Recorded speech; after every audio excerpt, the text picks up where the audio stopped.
अपने पसंदीदा शायर की वीडियो सबसे पहले पाने के लिए एना मुशायरा आज ही सब्सक्राइब कीजिए और बेल आइकन दबाना ना भूलें। शुक्रिया।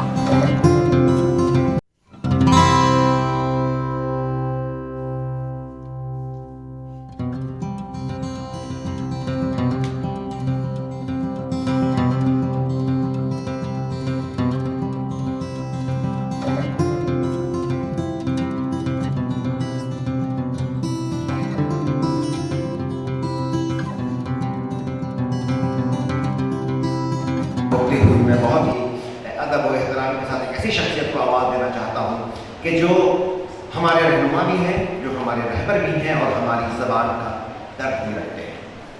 मेरी मुराद मोहतरम नसीम सिद्दीकी साहब से है कि जो NCP से वाबस्ता रहनुमा हैं, सियासतदान हैं, लेकिन कौम का दर्द रखते हैं, ज़बान का दर्द रखते हैं। और ये मुझे आप लोगों के सामने नहीं कहना है, बल्कि उन्होंने इसका अमली सबूत आपके सामने पेश किया है। इसी महाराष्ट्र में, इसी मुंबई में ऐसी शख्सियत हमारे सामने मौजूद है। तो मैं बहुत ही अदब और एहतराम के साथ मोहतरम नसीम सिद्दीकी साहब साबित किया गया महाराष्ट्र को आवाज़ दे रहा हूँ, जो हम तशरीफ लाएँ और अपने चंद अहम मुफीद कलिमात से हम सबको नवाजें। मोहतरम नसीम सिद्दीकी साहब। आज के इस आलमी तकरीब के सदर कलीम ज़िया साहब, जो अभी आपके सामने निजामत फरमा रहे थे, दिल्ली यूनिवर्सिटी से के प्रोफेसर हैं, प्रोफेसर मोहम्मद कासिम साहब। हमारे बीच में मोहतरम मोमिन जान आलम रहबर साहब, जिन्होंने आपके सामने अभी बड़ी जामे तकरीर किया। लंदन से तशरीफ़ फरमाए हैं मोहतरम फ़हीम अख्तर साहब। मैं इन तमाम लोगों का मुंबई शहर में महाराष्ट्र की तरफ से, मुंबई की तरफ से इस्तकबाल करता हूँ।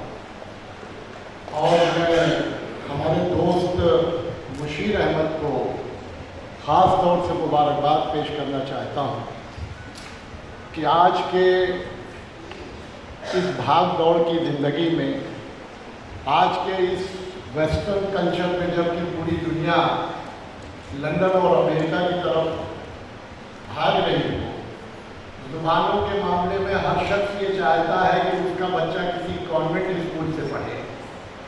उर्दू जो है वो धीरे धीरे ख़त्म हो रही है। लोग अंग्रेज़ी की तरफ भाग रहे हैं, कल्चर की तरफ, जो मॉडर्न कल्चर है उसकी तरफ भाग रहे हैं। लेकिन वो हमारे बहुत पुराने दोस्त हैं, मैं उनको बहुत बहुत मुबारकबाद पेश करता हूँ कि ऐसे कठिन वक्त में, मैं इसको कठिन वक्त कहूँगा, उनका वक्त सियासी वक्त भी बहुत कठिन है, माशी भी बहुत तकलीफदेह है, और अदबी वक्त भी मुल्क में मुसलमानों के लिए, अक़लियतों के लिए बहुत मुसीबत भरा और बहुत मुश्किल भरा है। लेकिन ऐसे वक्त में जब लोग खाली मुशायरे करा रहे हैं, जब बड़ी बड़ी अंग्रेज़ी सेमिनार करा रहे हैं, बड़े बड़े इवेंट्स करा रहे हैं, ऐसे वक्त में उन्होंने जुरात की कि उर्दू के उन्वान पर, वो भी सिर्फ हिंदुस्तान तक नहीं, आलमी फेस्टिवल उन्होंने यहाँ मुनक़्क़िज़ किया है। मुशीर भाई, आप इसके लिए बहुत ही बहुत मुबारकबाद हैं। और मुझे उम्मीद है कि हम उर्दू के लिए वक्त बहुत ही मुश्किल भरा है, लेकिन हमारी उम्मीदें बरकरार हैं। हम मायूस नहीं हुए हैं, मुश्किल में ज़रूर है, मायूस नहीं हुए हैं। इसलिए कि मुझे बेइंतहा खुशी हुई डाइस पर ये देखकर कि अख्तर साहब लंदन से तशरीफ़ फरमा है। अगर उर्दू बोलने वाले, उसकी शमा को रोशन करने वाले करीमी लाइब्रेरी से लंदन तक मौजूद है, तो उर्दू कभी फना नहीं हो सकती है।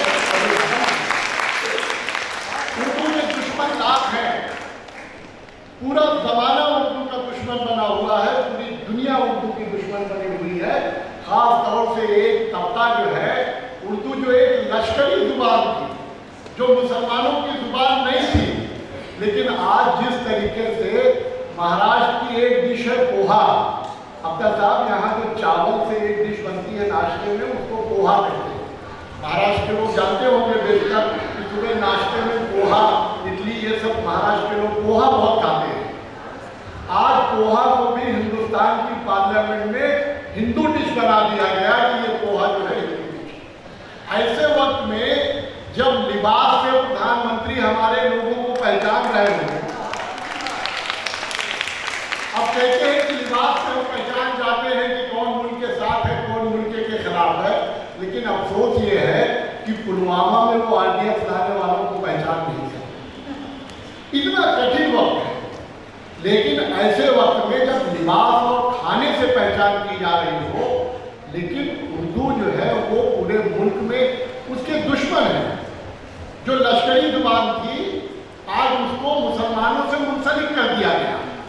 लेकिन मैं आप लोगों से भी कहना चाहूँगा कि देखिए, ज़माना कितनी भी रफ्तार से आगे बढ़ जाए। अभी हमारे देवंडी साहब मोहतरम जिक्र कर रहे थे कि खाला, फूफू, अम्मी, बड़ी अम्मी, इन लफ्ज़ों में चाचा, मामू, फुफ्फी, इन लफ्ज़ों में जो चाशनी है, जो मिठास है, अब उसकी जगह आंटी ने ले लिया और अंकल ने ले लिया, पता ही नहीं चलता है। हमने अंकल कहा तो वो फूफा है कि चाचा है, इस रिश्ते को भी हमने खत्म कर दिया। आप गौर करें, अरे भाई खाला को खाला ही कहें, अपनी माँ की वो बहन है, अगर वो फूफी है तो वो बाप की बहन है, लेकिन आंटी जो है समझ में नहीं आता है ये माँ की बहन है कि बाप की बहन। तो जरा इस पर भी गौर करें, हम हमारी तहजीब को ना छोड़ें। और मैं देखिए, एक बैठे बैठे अख्तर साहब के बाजू में ये मशहूर शाहजहांपुरी साहब की एक किताब है, शेरी मजमूआ है, उसमें मैं देख रहा था तो मुझे एक उनका एक शेर जो है वो देखिए, मैं आपके सामने उर्दू के ताल्लुक से पेश करता हूँ। रोता है कौन पढ़ने से मियाँ, रोता है कौन पढ़ने से मियाँ, आ पढ़ो, ई पढ़ो, ऊ पढ़ो, गुफ्तगू का एक सलीका आएगा, आदमी बन जाओगे उर्दू पढ़ो, आदमी बन जाओगे उर्दू पढ़ो। और उसके बाद जो उन्होंने थोड़ा उर्दू के ताल्लुक से जो अपना अफसोस भी जाहिर किया है एक शेर में, मैं उसको भी पढ़ता हूँ। ये बस मेरे सामने किताब आई तो मेरी नज़र के सामने गुजरा, मैं समझता हूँ आपसे इस मामले में गुफ्तगू कर लूँ। शायर मुशायरे में है हर एक बाकमाल है, शायर मुशायरे में हर एक बाकमाल है, सब कुछ है ठीक ठाक मगर एक सवाल है।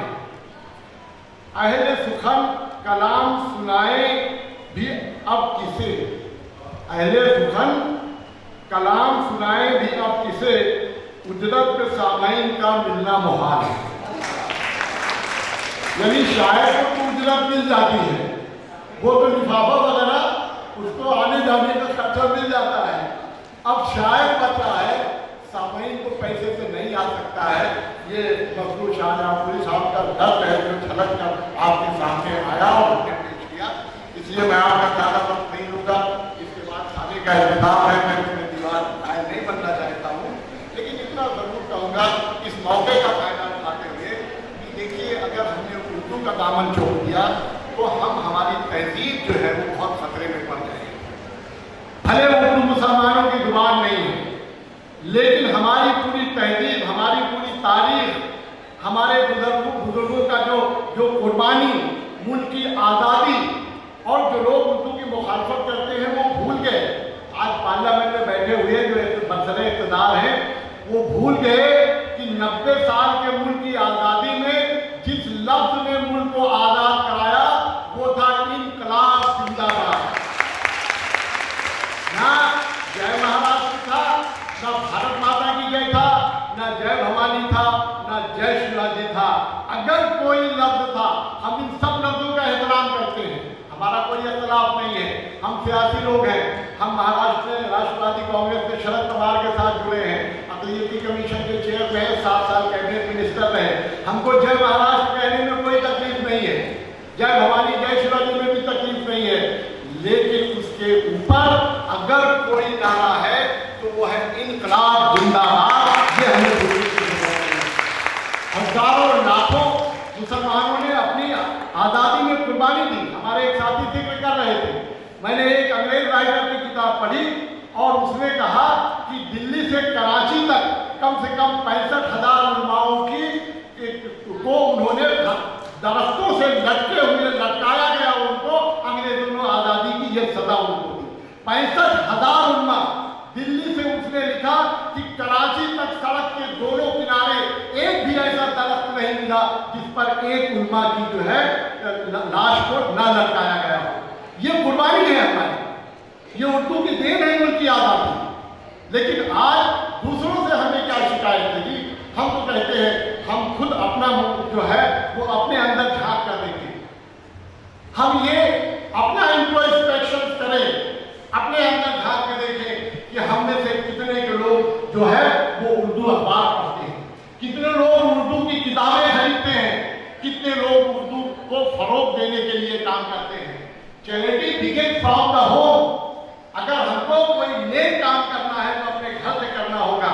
साथियों, इसलिए मैं कहना चाहता हूँ आज हम ये अहद लें, हमारा बेटा भले अंग्रेजी स्कूल में जाता हो लेकिन शाम को 1 घंटे वो हमारी जो कुरान है उसको भी पढ़ेगा और उर्दू जबान भी पढ़ेगा, सीखेगा।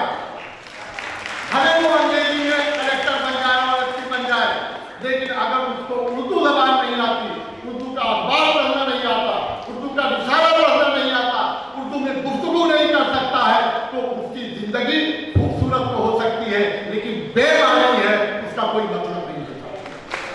इसलिए हम अहद करें, अंग्रेजी के बच्चों को पढ़ाएंगे लेकिन घरों में उर्दू को सिखाएंगे, उर्दू को फरोग देंगे, उर्दू में गुफ्तगू करेंगे और खाला कहेंगे, फुफ्फी कहेंगे, चाची कहेंगे, मामी कहेंगे, फूफा कहेंगे। अंग्रेजी के लफ्ज का इस्तेमाल करना बहुत जरूरी नहीं कहेंगे। मैं आपका ज़्यादा वक्त ना लेकर एक बार आए हुए मेहमानों का शुक्रिया अदा